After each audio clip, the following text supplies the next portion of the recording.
What's up, guys? Back with another video here. So I haven't made a video in like 2 weeks or so, so I'm just gonna come clean. So I just got back yesterday from California. I've been over there in like Fresno area for like 2 weeks or so. I've been out there working and stuff, just trying to get some funds because yeah, I'm just gonna keep it real with you guys. I've been kind of broke lately, so that has really slowed down the process of all of the builds that I have going on, my daily included. So yeah, with my job, we just had a big project going on, so I was just out there for like 2 weeks straight, and I think I'm gonna be heading out again next week, and I'm probably gonna be gone for another 2 weeks or so, maybe longer. So the progress is going to slow down, but I do want to get some things done while I am here in town. So I'm not really too sure what the last thing was. I think I was doing the manual rack and pinion conversion for the coupe over here. I have done a couple of things since then. I put the sunroof on, and then I put the rear butterfly windows. So just a little bit of things here and there, but since the last video, like 2 or 3 weeks ago, I haven't really done much. So don't worry, I haven't been missing out on the progress. It's just that I've been out of town, out in California. So yeah, I just wanted to come clean, keep it real with you guys. I was just out there working, so that's the reason why there hasn't been any sort of videos or no progress. So for today's video, I don't think I'm gonna be getting into the coupe or anything like that, just because at the moment there's kind of a standstill on progress, because I'm waiting for the engine, and I'm waiting to be able to order some more parts for this thing and really just get the progress rolling. I mean, I could do a couple of things here and there, like do some things with the fuel lines and the brake lines and stuff like that, because I have the parts, but I want to wait till I actually have like more time here in town so I could actually like get some good videos going. And in order to do that, I'm probably gonna need a little bit more time than just a weekend, you know. So for this video, I just kind of want to give you guys a little update. Before I left for California, I actually did film a couple little things here and there, like putting the sunroof on and putting the rear butterfly windows on. And if you can see, I have the dash in place. So there's just a little bit of things that I got done and I filmed before I left to California. So I'll probably throw those in the video just so you guys can see that. And other than that, I'm gonna be getting into some things with the 4Runner, my daily. So I do need to do a brake job on it, need some pads really bad. So we'll be getting into that today. And from there, I'll just give you guys some updates with the E36, the coupe, and yeah, maybe we'll do some off-roading or something. I just want to enjoy the weekend.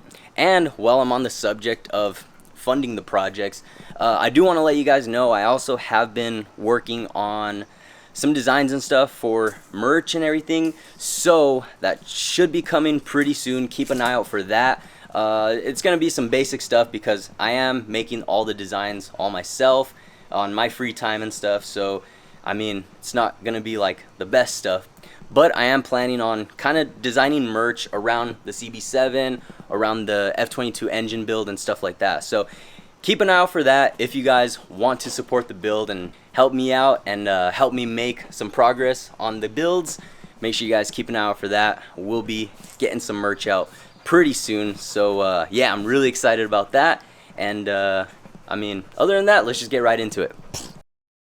So as you guys can see, I already went through and got this window, this quarter window or butterfly window on. I already got it mounted and stuff. And if you see over here, it's just bolted on with these like interior bolts. And I use that same method. I just put those rib nuts in those holes and it's holding it perfectly fine. And on the inside, I still have the factory latch for like the butterfly.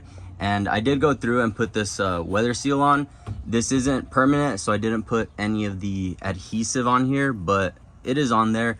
I mean, later on, once I do go through and like finalize this thing, I will put this on with adhesive, but for now it's fine. Just to kind of get the interior sealed up, it's fine. And I don't know if I talked about this yet, but I did already go through and get the sunroof all mounted. So you can kind of see it's not in the best of condition. It's pretty good. It's not in the best of condition, but it should do fine.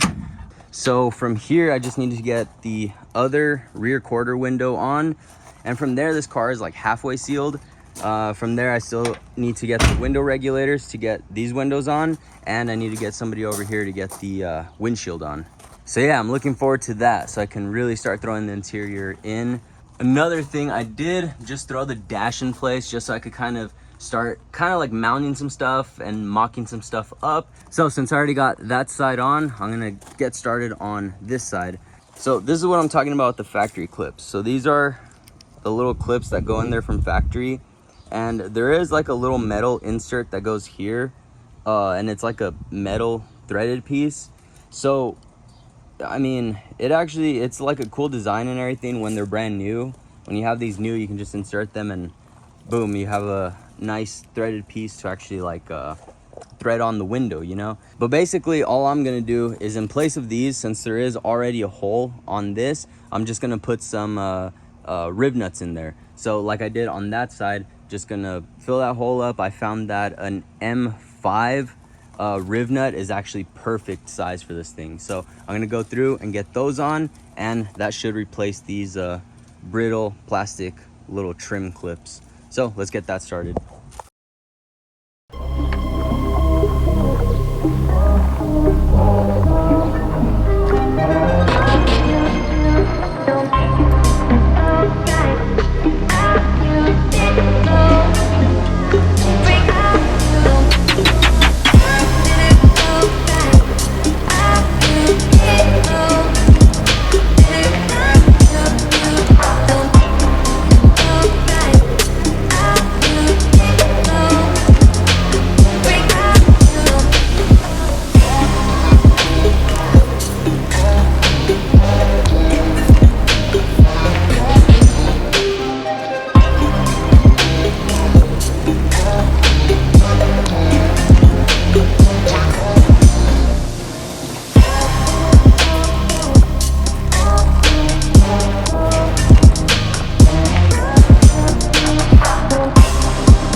All right, and there we go. I got both of the rear butterfly windows on both sides.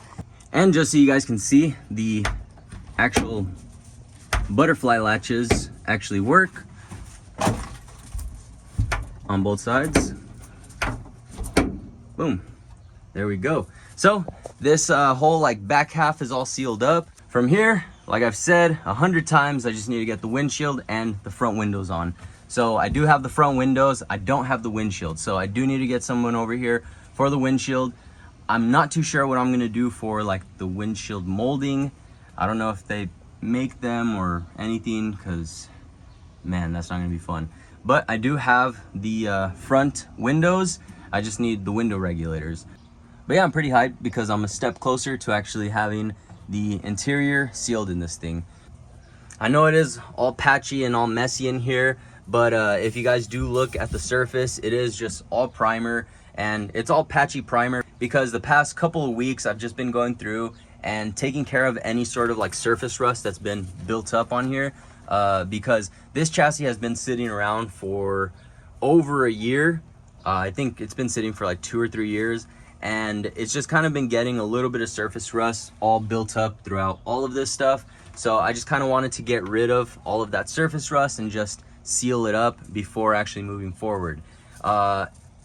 And my main goal with the car right now is just kind of getting it up and running to the point kind of where I had it before, get the engine in, just kind of have it like a drivable car.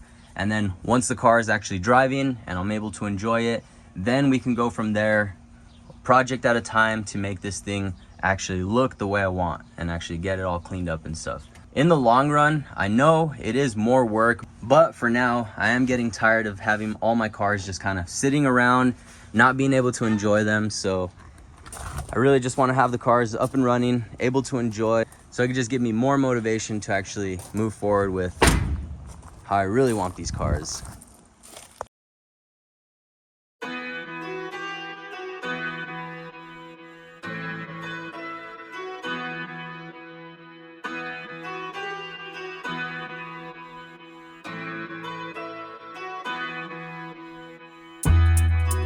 You know who made it.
Alright guys, and as you can see, the 4Runner actually comes factory with fixed calipers. So that's a huge bonus right there, because so like if you guys know, with the CB7, whenever you switch over to the RL calipers, you're switching over to 4-piston calipers.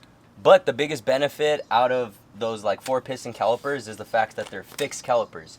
So it doesn't have that, like, because most calipers in most production vehicles, pretty much most calipers are floating calipers. So if you guys look at them, the caliper will actually be mounted, bolted to the knuckle in the back. It has 2 pins right here that actually slide this part over. So usually floating calipers only have 1 piston, or sometimes they have 2 pistons if they're more of like a performance version. But there's a huge benefit in having a fixed caliper other than having 4 pistons. So I mean, with this caliper setup, you have 2 pistons on each side that work independently from each other. So you get pressure in there and each piston applies pressure. So it should be giving you more even pressure throughout both sides of the actual rotor. Whereas usually with the floating caliper, you're going to have more pressure on this side. This side's going to be kind of like secondary.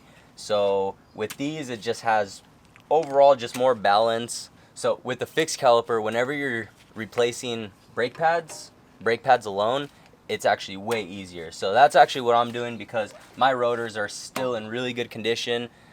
These pads didn't get low enough to really damage the rotor. They did get really low. This is from the other side, so you can see it was already to the point where it was screeching, so it was already kind of scratching it, but it didn't damage the rotors in any way, so I don't really need to replace the rotors.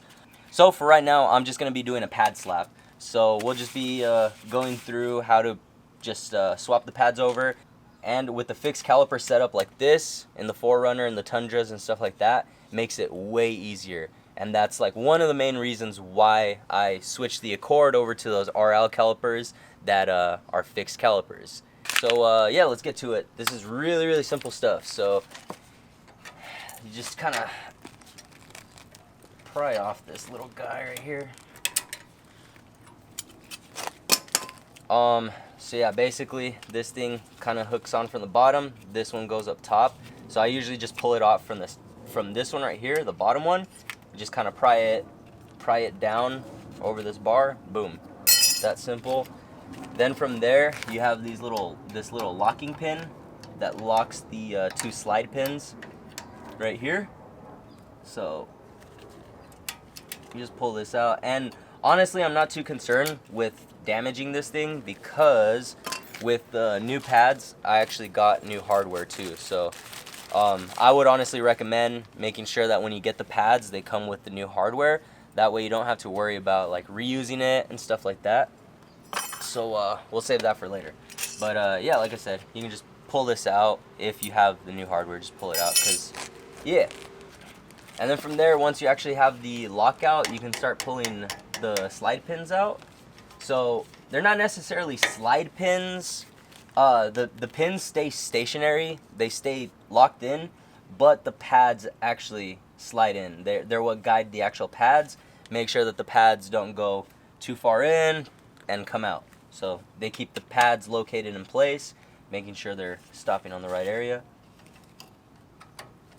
So yeah, you can just kind of pull it out and they just come right out.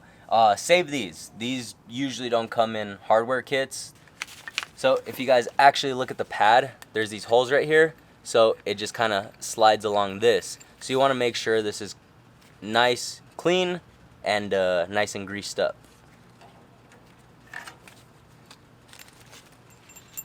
So from here, before I actually take the pads out, I'm actually going to pry against the pad to push the pistons in. Because whenever I go to put the new pads in, there's a lot more material, and if the pistons are fully extended, I'm not going to have enough room to fit the pads in there. So before you take the pads out, just I usually just pry against this. Just be careful against the rotor. Just be careful against the rotor. You don't want to damage the rotor itself, but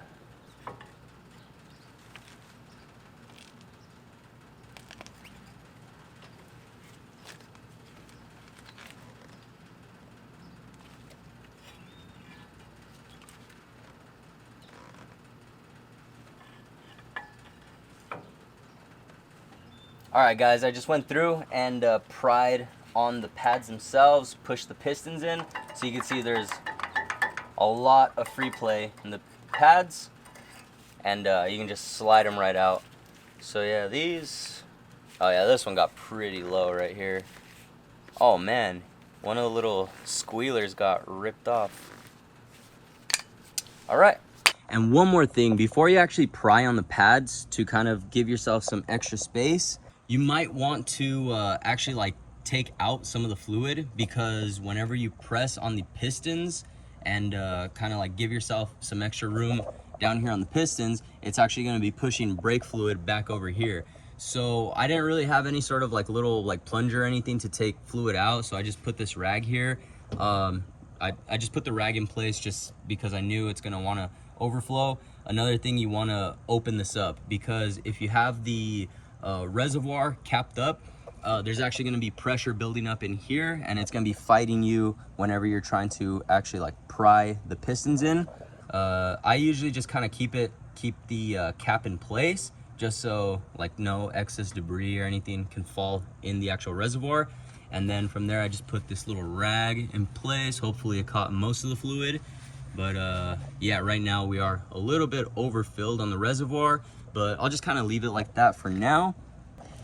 All right, so just got all the pads out, the pads from the other side and from this one. And before I go any further, I'm gonna make sure I clean this out with some brake cleaner.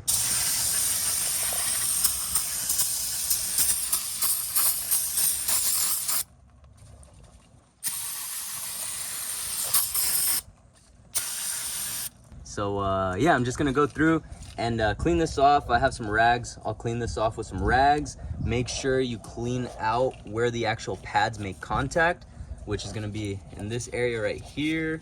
And then from there, I'm gonna make sure I clean these like the slide pins or the guide pins.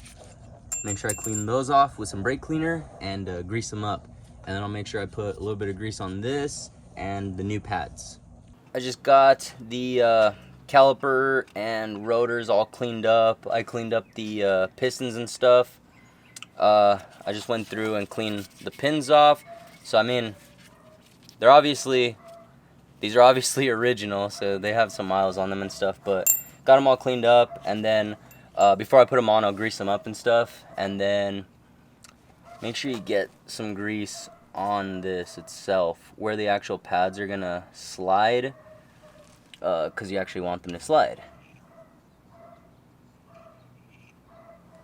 Just be careful you don't get the grease on the surface of the rotor itself. If you do get it on the rotor, it's not a big deal, but just make sure you clean it off before that part of the rotor actually makes contact with the pad, because that could ruin the pad very easily.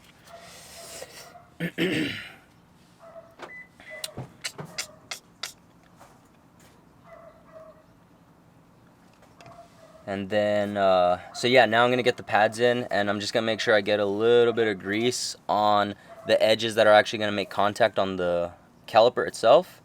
So just along the whole side right here.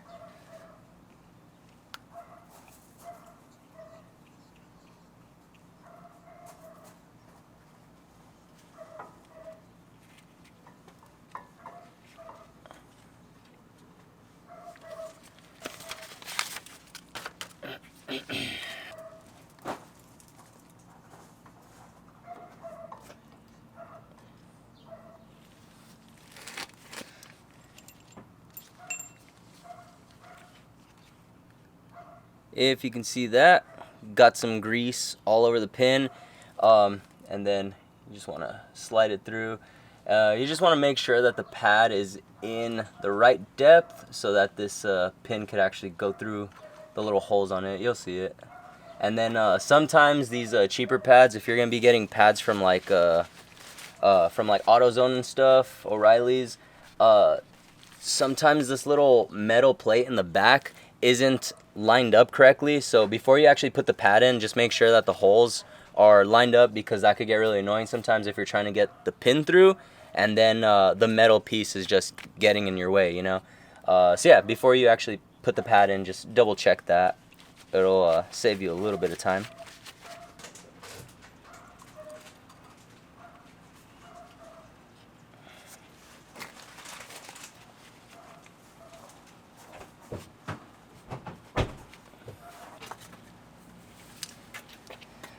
All right, and then once you slide these little like guide pins in, you just want to make sure that the holes are kind of like pointing diagonal this way, so kind of pointing towards the middle like this.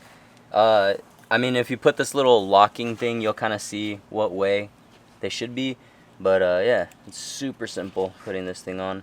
You just slide it into the two pins, and then you just want to slide this part, this center part, in through that hole.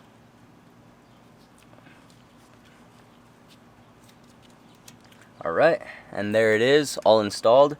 Just want to make sure that gets in, make sure that these are holding, and now the pins won't come out, and those pins are holding the pads in place. So boom, simple as that. And then from here, you want to get this in. So this is like the spring. I don't even know what you really call this, but this makes sure that there's tension on the actual pad and they're not just like free floating. So this gives a little bit of tension onto the pads themselves.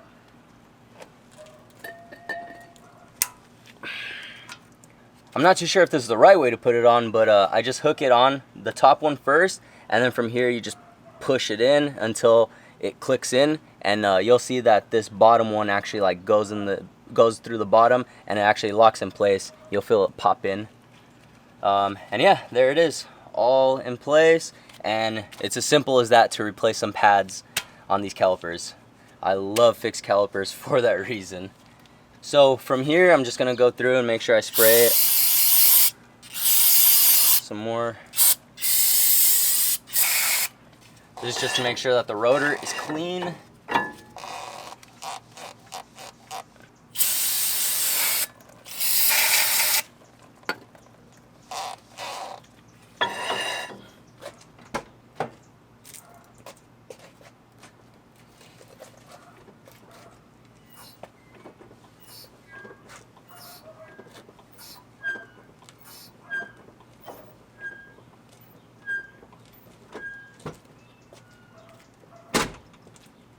Alright.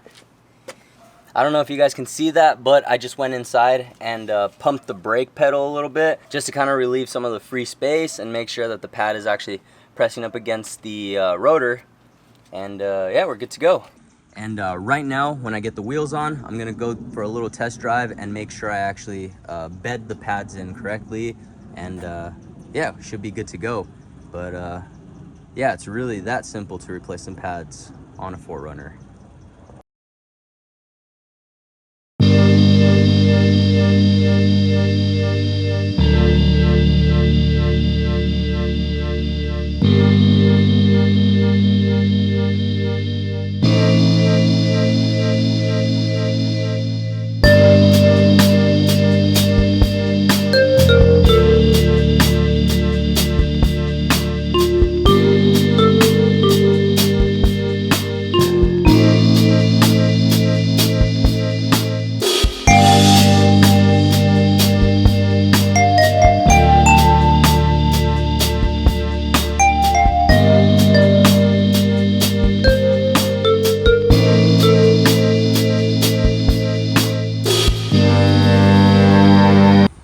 Alright guys, so I'm gonna go ahead and wrap this video up here. I just got done with the 4Runner. The brakes are all good. I just went on a test drive and stuff and kind of like bedded the brakes in and all that, stopping real good, and now the brake pedal isn't all soft and everything, so we're good to go on the 4Runner for now. But yeah, it just started raining on me, so I'm not really gonna be doing too much because I think it is about to start storming over here, which is pretty rare over here in Phoenix. But yeah, so not too much going on, just a little bit of progress here and there while I'm waiting to be able to actually order some parts in and really get some progress going on this thing. And other than that, the same thing is going on with the E36, so there hasn't really been too much progress. Oh yeah, and before I close this video out for today, I wanted to give you guys just a quick little update on the E36. So I'm not too sure if I talked about this yet, but I do have it on jack stands right now because the axle bolts that bolt the axles to the actual diff right there, those bolts, they keep backing off. So I'm not using the factory diff bolts, and I actually did a little bit of research and I found that the factory diff bolts on the E36s, they actually have these little like kind of like locking these little grooves or like splines that actually lock on the head of the bolt. And then there's these little like reinforcement tabs, almost like washers, but it's like a little metal washer that holds two of the bolt holes.